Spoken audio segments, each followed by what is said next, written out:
ভোর রাতে এই যে সচিবালয়ের মতো সুরক্ষিত একটি জায়গা, যে জায়গা থেকে বাংলাদেশ পরিচালিত হয়, সেই সচিবালয়ে পরিকল্পিতভাবে আগুন লাগানো হলো।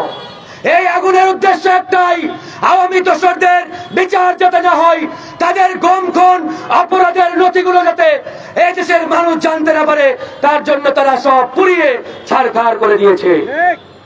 আর আমাদের স্বরাষ্ট্র উপদেষ্টা এসে বলে আগুন লাগতেই পারে। What a nonsense! আগুন যেভাবে লাগতে পারে কখনো? একটা বিল্ডিং এ দুই জায়গায় আগুন, আর সেই দুই জায়গা উপদেষ্টা আসিফ এবং নাহিদের অফিস। তারা যেখানে বসে সেখানে আগুন লেগেছে, কারণ তারা জানে এরা বয়সে ছোট হলেও, তরুণ হলেও এদের মধ্যে তেজ আছে, এদের মধ্যে স্পিরিট আছে।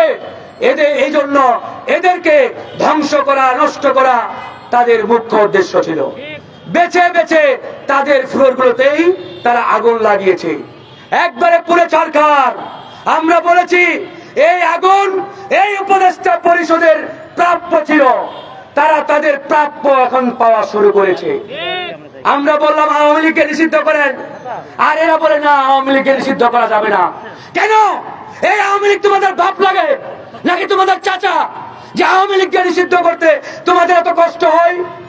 আর এই আওয়ামী লীগ আজকে সারা বাংলাদেশে তাণ্ডব শুরু করেছে, গুপ্ত হত্যা শুরু করেছে, কপিয়ে মানুষ মারছে, সারা বাংলাদেশকে তারা অস্থিতিশীল করার একটি পায়তারা শুরু করেছে। আর এরা আওয়ামী লীগের প্রতি উদারতা দেখায়, নমনীয়তা দেখায়। আমরা এটা সহ্য করব না বন্ধুগণ। আজকে আমরা তাৎক্ষণিক দাঁড়িয়েছি।